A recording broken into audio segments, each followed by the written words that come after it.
Assalamualaikum warahmatullahi wabarakatuh. Halo, apa kabar sahabat onlineku semua dimanapun berada? Semoga kalian dalam keadaan sehat, tidak kurang suatu apapun, diberi rezeki yang melimpah, dan jangan lupa selalu bersyukur dalam keadaan apapun. Hari ini tadi kita dapat daging kurban ya. Jadi tadi dapat itu sekitar 5 bungkus karena kita ikut kurban, dapat dagingnya tadi 5 bungkus. Begitu kita bagikan tadi sama tetangga-tetangga 3 bungkus. Yang 2 bungkus inilah mau kita potong-potong, terus kita pilihin mana yang perlu dibuang, mana yang enggak perlu dibuang ya kan. Begitu ini kita potong-potong menurut selera kita.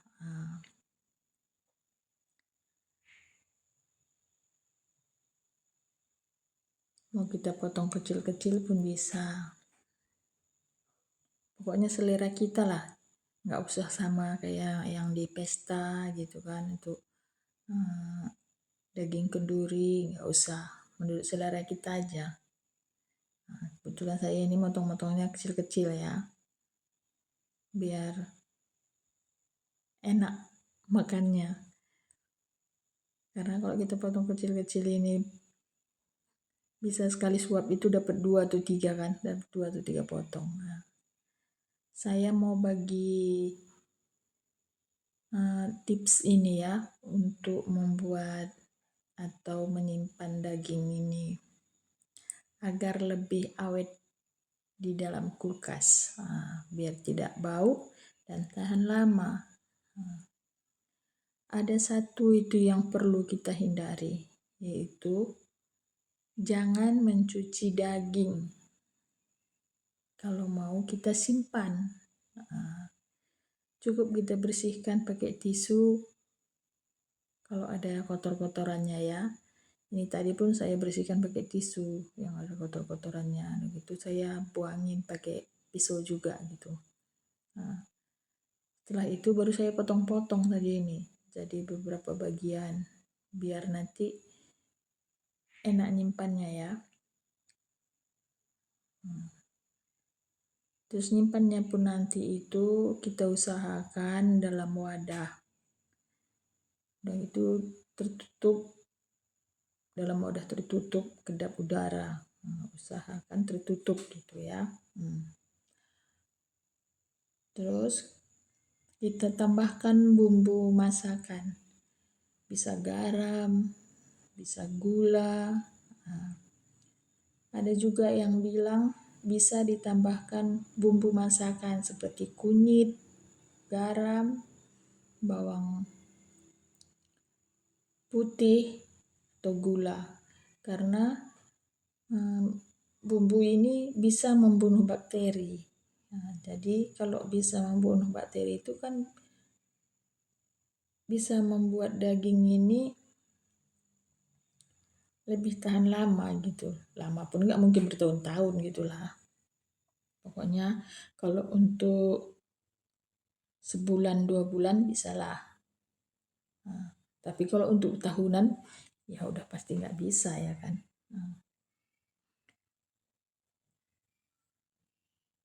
Kita potong-potong kecil-kecil. Karena bahan kayak kunyit itu kan mengandung zat antibakteri. Zat antibakteri alami yang cocok untuk daging. Untuk itu bisa kita masukkan bahan satu ini sebesar 1 atau 2 ruas jari ya. Cuma saya di sini ini cuma saya tambahkan garam aja. Baru saya pisahkan tulangnya sama tulang gitu, tulang sapinya. Saya pisahkan, saya taruh dalam plastik. Baru saya taruh ke wadah yang tertutup. kayak ini ya, kayak tupperware yang murah-murah itu, yang harga-harga 6.000 atau 10.000 itu. Nah, kayak yang saya pakai ini.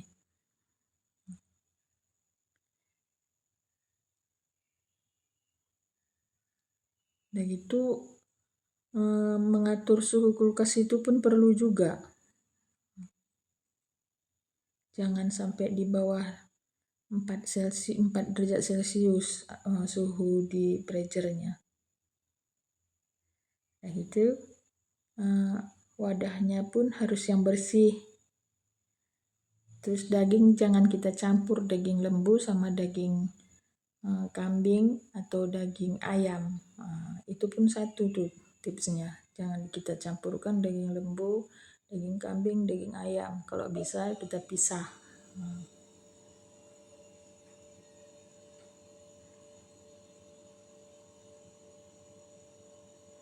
Nah gitu satu lagi yang apa ya. Saya kalau ngapain daging ini kayak ini, saya bungkus-bungkus di dalam plastik.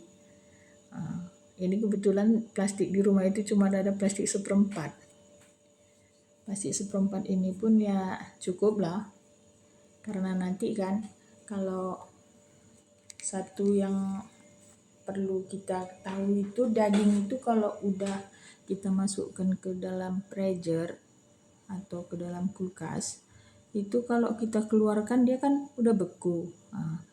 Kalau bisa harus kita habiskan. Jangan sempat kalau udah dia cair itu kita pakai secukupnya aja dagingnya, umpamanya sekilo kan dagingnya. Kita keluarkan dari kulkas.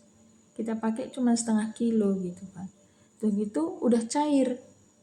Kan udah cair dari esnya tadi. Kita masukkan lagi ke dalam kulkas, itu nggak bagus lagi. Terakhir nanti daging yang kita masukkan ke kulkas itu, dia akan berubah warna itu. Berubah warna, aromanya pun udah tercampur aroma-aroma nggak sedapnya. Bisa busuk dibuatnya. Tapi kalau kayak yang saya buat ini, ya kan, masukkan ke plastik gini, walaupun plastik seperempat, nggak perlu kita ikat, dilipatkan aja gitu, masukkan dia ke dalam wadah lagi, baru kita tutup. Ini saya pisahkan mana yang lemak-lemaknya, mana yang daging nomor satunya, mana yang daging nomor 2-nya. Ini saya pisahkan memang gitu kebiasaan saya pisah dia kan, mana yang untuk bisa kita sayur gulai, kita sayur kare, mana yang mau bisa kita buat jadi sup, mana dia daging nomor satunya yang bisa kita buat jadi rendang, jadi dendeng, jadi sate, entah mau kita buat jadi bakso. Kayak yang saya buat ini seperempat memang dia semua, cuman bisa kita ngaturnya gitu. Umpamanya kita mau mengolahnya banyak, jadi bisa kita ambil 2 bungkus. Jadi karena pernah saya itu kan kejadian kan kayak 2 tahun yang lewat itulah. Itu siap saya terima daging kurbannya, ya kan. Saya cuci karena nggak tahu ya kan. Saya cuci, saya masuk ke kulkas. Jangankan sampai 2 minggu, belum ada seminggu pun dia udah bau, dagingnya itu udah bau gitu. Nyesel saya. Terakhirnya mau saya olah, saya cium, udah aromanya itu udah nggak enak gitu. Jadi rugilah jadinya ya kan. Nah, jadi ada kakak bilang, gini buat caranya katanya. Seperti yang saya buat ini. Daging yang untuk direndang dipisah sama daging yang untuk mau buat kare gitu, untuk buat sup. Jadi ini saya buat dia 3 bagian. Yang lemak-lemaknya untuk sup, kayak tulangnya itu, sama bisa juga untuk kare ya kan, kayak tulangnya, dagingnya pun bisa lah. Cuman kalau kita buat pakai plastik gini kan tahu kita nakernya, oh cukup kalau segini banyaknya cukuplah untuk nanti buat rendang gitu kan, 3 plastik ini baru cukup. Kita keluarkan 3 plastik gitu, menurut kita keluarkan 3 plastik. Jadi kan nggak sempat bau dia, yang lain kan nggak apa gitu, nggak terpegang. Itulah trik saya, tips dari saya ya. Semoga bisa bunda-bunda buat kayak yang saya buat ini. Tapi jangan lupa kalau mau bunda-bunda mau taruh kayak bumbu tadi, bisa.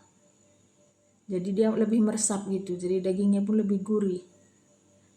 Tapi kalau yang kayak ditaruh bumbu-bumbu itu, ya bagusnya cuma 24 jam.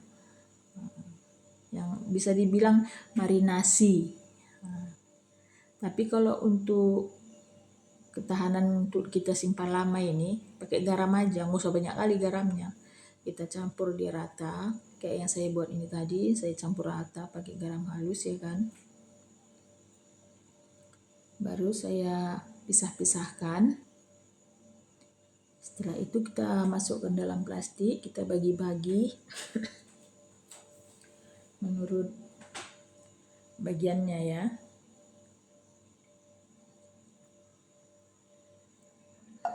Supaya nanti pada waktu kita mau nyayurnya itu nggak susah lagi.